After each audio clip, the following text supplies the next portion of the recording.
all the time. In the upper left there, the burgers, fries, and shake, you're going to burn the sugar in the bun and in the starchy baked potatoes, and in the sugary milkshake, you will store the fat in the beef, in the cheese, the egg yolk, and the mayonnaise. This is a great weight gain meal. In the upper left there, the fried chicken and the baked potatoes, you're going to burn the starchy sugars. Starches are sugars linked together, okay, when I'm using them interchangeably. Sugars and starches are the same thing. Starches are the storage form of sugar. You'll burn the sugar in the baked potato, you're going to store the fat in the greasy chicken. Down the bottom left there, the ice cream. Ice cream is fat and sugar. Couldn't think of a better weight gain substance than ice cream. And you want to be a fat vegan, pour oil on your pasta, okay? You're going to burn the sugar in the pasta, the starch, and you're going to store the fat in the olive oil. Fat and sugar is what sticks to you. Here's the bacon and eggs for breakfast and the toast in the upper left, in the upper right there, I guess. No, upper left. You're going to burn the sugar in this toast. You're going to store the fat in the egg yolk and the sausage. Down below it there, the steak and potatoes. You're going to burn the sugar in the starchy potatoes. You're going to store the fat in that fatty beef. Pizza is another great weight gain food. You're going to burn the sugar in the starchy crust. You're going to store the fat in the greasy cheese and sausage. And that peanut butter and jelly sandwich, you're going to burn the sugar in the jelly and the bread. You're going to store the fat in the nut butter. We are eating fat and sugar all day. No wonder we are getting so obese. And I've got vegan patients. I've been vegan for 5 years. I'm still carrying all this weight. That's right, because you're pouring oil on your pasta. You're putting earth balance margarine on your baked potato. You're eating almond butter and jelly sandwiches. You're eating this fat and sugar combination, and you're going to wind up heavy if you do that. So hopefully it's going to start to clarify why you might be dealing with a weight problem, even if you're only eating plant-based food. A junk food vegan is going to wind up fat and sick.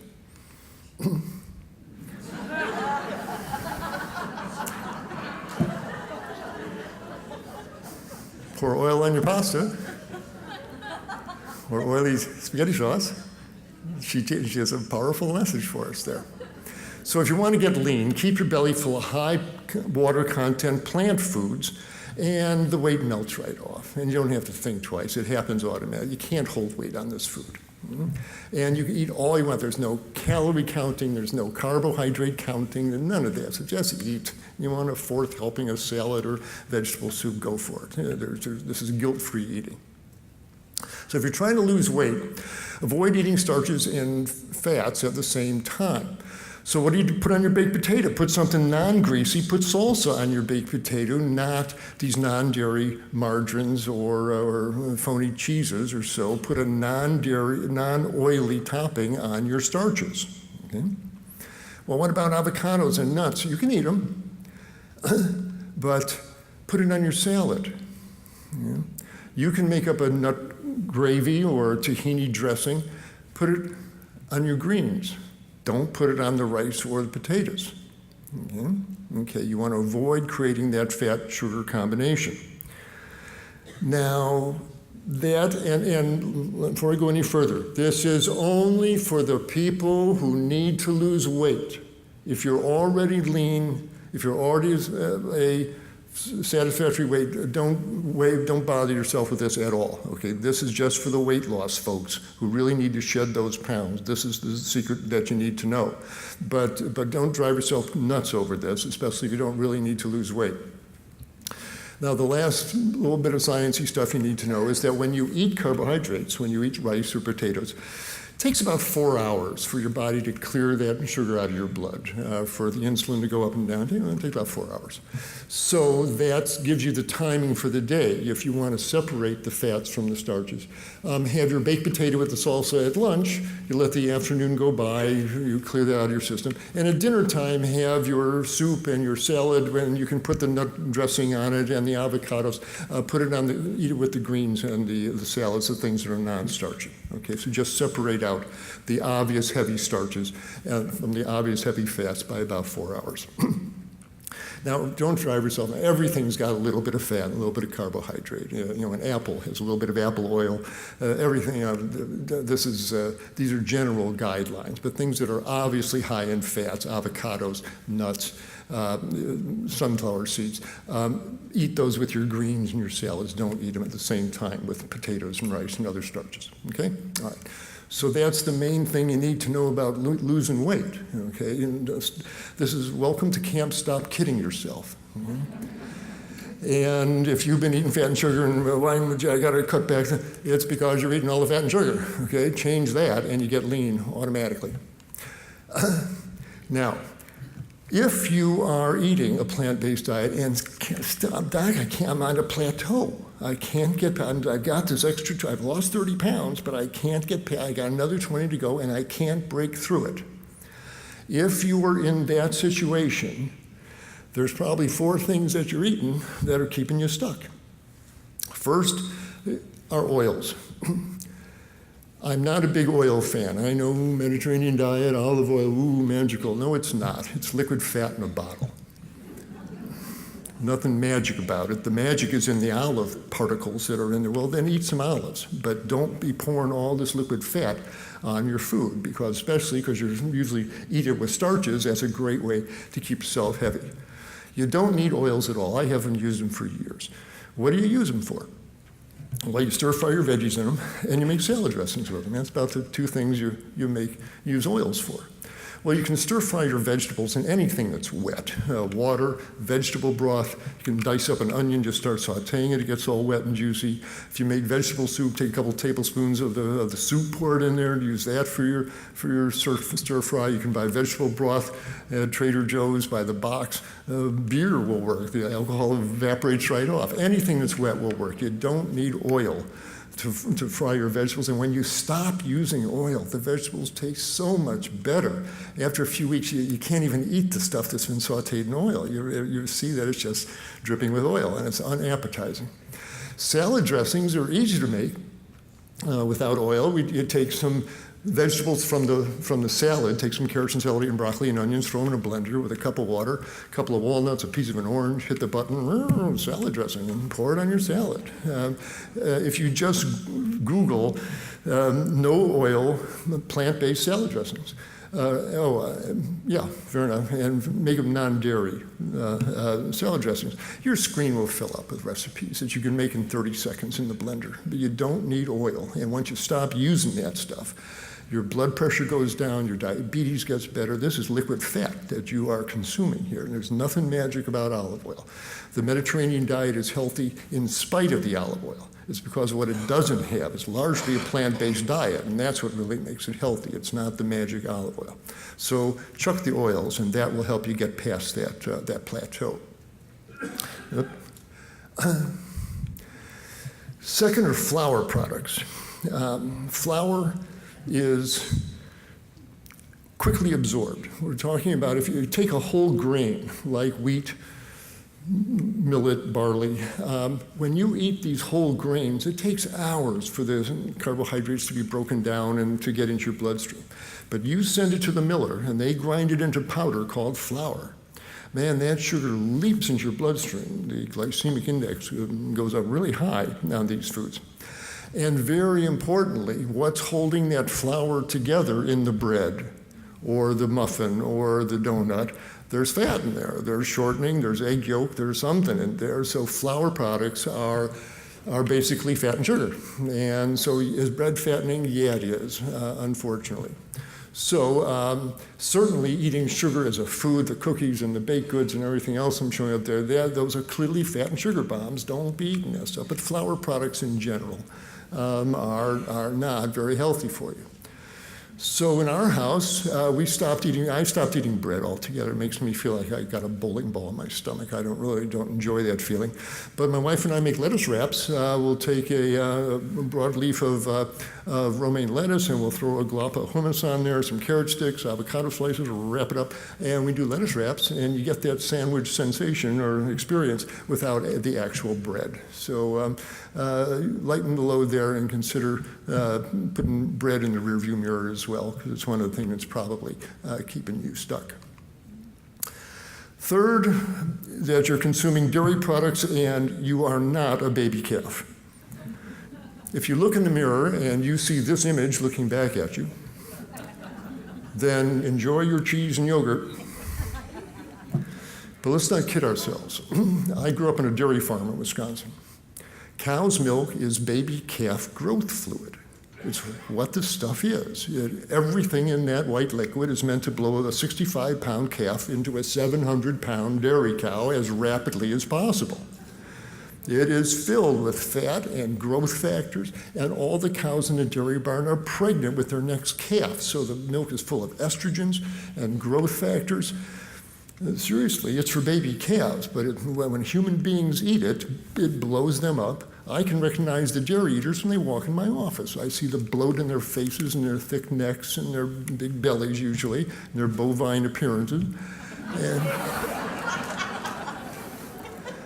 And when they stop the dairy, man, the weight melts off them, their faces become long and lean, your lovely jawlines appear, they turn back into normal human beings.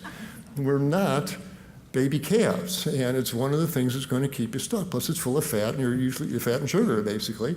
So it's a great weight gain food, not for human beings. And if you want more information, go to my website, drklaper.com. It's up there. It's all spelled out, DOCTORKLABER. And go to my video section. I did a video on dairy. It's called Dairy Doubts. And you watch Dairy Doubts, and I walk up one side and down the other of the dairy thing, because it's dangerous stuff on a lot of levels. And there's now so many other milks to pour on your cereal, rice milk, oat milk, hemp milk. There's no reason to be using dairy milk at all. And there's these non-dairy cheeses and ice creams. They're all junky in their way. They're all vegetable oil and sugar and water, but at least they don't have the growth factors and the antibiotics and the hormones and leukemia viruses and all the things that modern dairy has. You're better off without the dairy. Where am I getting my calcium? The same place cows get their calcium. I mean, do you ever think about it? Cows don't drink milk. Where do they get all that calcium? It's in the soils. It's a metal in the soils. It's taken up by the green plants, and they are eating grass all day. That's where the calcium's really coming from. Well, that's why on the pictures of the whole food plant-based diet, I showed you a big helping of dark leafy greens, and you want a big helping of either broccoli, kale, chard, Brussels sprouts, bok choy, asparagus, something dark and green every day, because that's where the calcium is, as well as magnesium and vitamin K and all other things that you need. So eat those greens. Your mother was right. Eat those greens, but if you do that, you don't need the dairy. Right? So feel free to be brave and stop the dairy. You're not a baby calf. Finally, you're eating late at night. When we are sleeping, we're burning more fat than when we're walking around during the day. To keep our body temperature up, we burn about a penny's weight of fat every hour while we're sleeping. And you want to shift into that fat burning gear as soon as you can. Well, if you have dinner that has potatoes and rice, those are carbohydrates, it takes about 4 hours. So you get back into that fat burning gear at around 10 or 11, and you're ready to burn a lot of fat at night. But if at 10 o'clock at night you have a piece of coffee cake, or you have a donut, or you have some ice cream, well, there's a carbohydrate load that takes another 4 hours to deal with that. You don't get into fat burning gear till 2 or 3 in the morning. You've blown 4 good hours of burning fat, and that's going to slow down your weight loss as well. So in general, come 6 or 7 in the evening, be done with food. You can have a cup of tea and have something without calories in it later on. But late night eating will also keep you stuck. So be done with eating by 7 or so your body can get on with that late night fat burning. Finally, we come to breakfast. Breakfast, the most important meal of the day. We've all been told that. We've all heard that. It's nonsense. It's an advertising gimmick, and this is the guy who made it up. This is Edward Bernays. He was an advertising executive in the 1920s, and he was hired by a bacon company in Chicago to promote the sales of bacon. So he started the first national advertising campaign, took out ads in New York Times, Chicago Tribune, San Francisco Chronicle.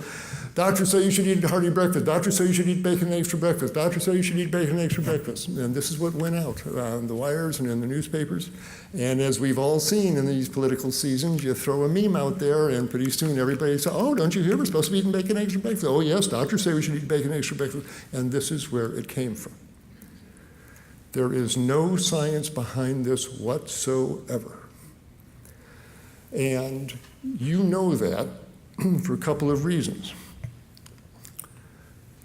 When I ask people, when you first get up in the morning, are you starving to death? Are you famished? Can you not wait to get to that breakfast table and start shoving food into your mouth?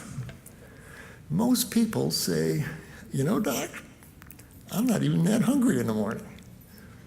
And there's a good reason for this, because you've been burning fat all night while you've been sleeping. Just because the sun came up, your body doesn't know that. It's perfectly happy to keep burning that nighttime fat mixture all morning. There is no reason whatsoever to go down to the table and start shoving food in your mouth. Now, if you're hungry, by all means, I'm not telling you to put yourself through starvation here. Have some oatmeal in the morning, have a cantaloupe. That's all cool if you're really, honestly, growly hungry. But if you're not, there's no reason to shove a bunch of food in your mouth. You know it's not necessary because you could, instead of running down to the breakfast table and eating a bunch of sugar, put on your walking shoes and go out for a nice mile walk. If breakfast is needed for energy, where'd the energy come from to walk that mile? It came from the stored sugar in your muscles from the potatoes you ate 2 days ago. You don't burn breakfast for energy. It doesn't work like that. At the most, as I said, it repletes the stored glycogen, the stored sugar in your muscles, and more than that, you burn it off as heat, or if you've eaten it with fat, you're going to store it. So the classic breakfasts that we've been taught to eat are perfect if you want to get obese. You're starting your morning off with a bunch of fat and sugar, and you wind up pretty unhappy like her. So if you're hungry, by all means eat. But if you're not, an absolutely reasonable way to handle your morning nutrition is just drink water until you get hungry. And if that doesn't happen until 9 or 10 or 11, that's fine. You know, the water is always helpful. And I have patients who Doc, I don't start eating until noon. And that's absolutely fine. And because you keep that nighttime fat burning going all morning. In fact, if you stopped eating at, say, it's 6 the night before, by 6 the next morning, that's 12 hours of fasting. And then if you don't eat till noon, that's another 8. That's 18 hours without eating. That's a wonderful, your body loves that.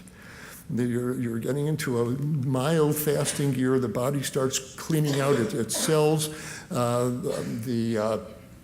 Stem cells start functioning better. These little intermittent fasts are a good thing to do.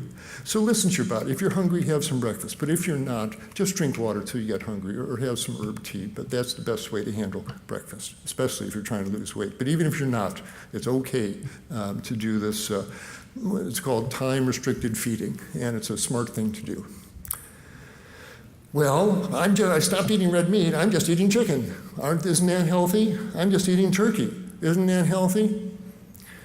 Welcome to camp. Stop kidding yourself. These are not your grandfather's chickens. These aren't your grandmother's turkeys. All these birds have been genetically modified to put on as much fat as possible, as quickly as possible. That chicken is so finger-licking, melt-in-your-mouth good because if you look under the microscope at their muscles, every other muscle fiber is encased in a fat fiber. These birds get so fat so fast that they can't even hold their own weight up. And if you think that chicken is lean meat, just think back to the last time you saw somebody make chicken soup and what floats up to the top. This is the truth of chicken flesh. It's the fattest of all the flesh foods. Lean beef is much leaner than chicken and turkey. Stop kidding yourself that this is health food by any stretch of the imagination. Plus, these animals, the birds, all of them in the feedlots, the cows and the pigs, including the chickens and turkeys, they are fed bushels of grains that are sprayed with pesticides, herbicides, antibiotics, growth promoters, and these are fat-soluble molecules. They all get sequestered in this fat that you're eating with every chicken breast and every drumstick. You're eating the bioconcentrated herbicides, pesticides, antibiotics, growth promoters that they fed those birds. Stop kidding yourself. The chicken is healthy food for you, or turkey. And then finally, we got these guys. You walk into a supermarket and there they are. Ooh, they're tempting. Boy, you want to go over and they're full of good tasting stuff. They're crunchy and sweet and salty. In fact, as you get closer to the rack there, they might even call your name. Over here, we're crunchy and salty and sugary. You love us. These are fat and sugar bombs. Okay, they're full of free radicals and oxidized oils. They're going to hurt you. You do not want to be eating this stuff.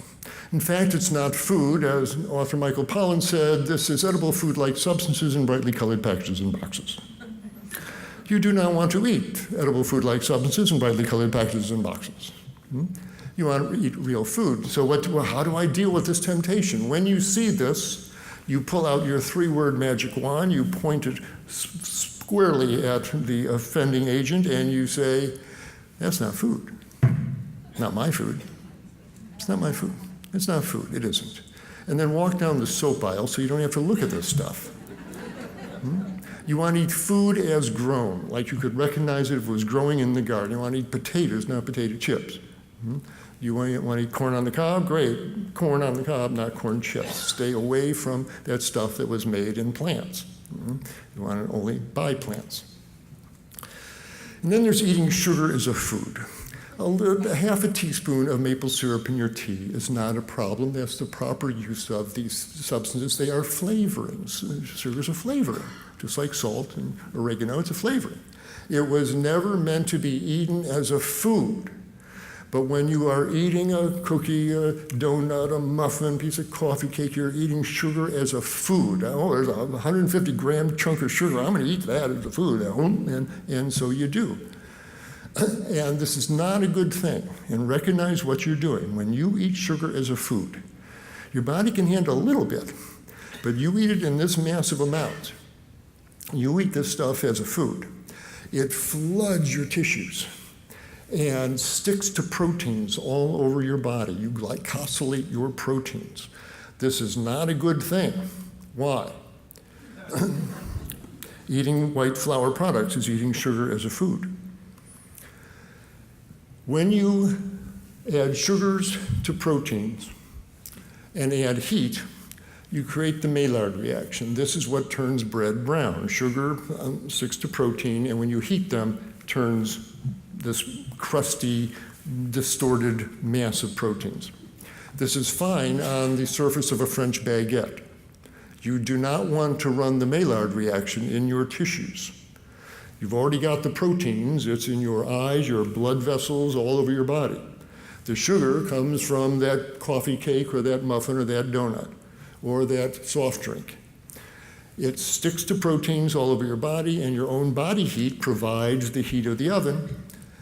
And you create these bastardized, mangled proteins called advanced glycation end products. You won't remember the name, but remember the initials, AGESs, they age you. And that's the problem. Eating sugar as a food ages you. You don't want to run the Maillard reaction in the elastic fiber proteins of your skin. It makes them brittle and they break, and you wind up with skin that looks like this from eating sugar as a food. You don't want to run the Maillard reaction in the lens of your eye. The degenerated proteins leads to cataract formation. Don't eat sugar as a food. It ages you. You don't want to run the Maillard reaction in the lining of your arteries. That's the lining that oxygen has to get through in your brain to get out your brain cells. Don't turn the inside of your arteries into bread crust. Don't eat sugar as a food. It ages you. And when you see that muffin, you see that cupcake, you see the donut, think of this person. Think of this person. Or better yet, Think of her. Here's a lovely young woman about to do that act. She's about to eat sugar as a food. But eating sugar as a food ages you. And so she eats the sugar as a food, and 6 months later,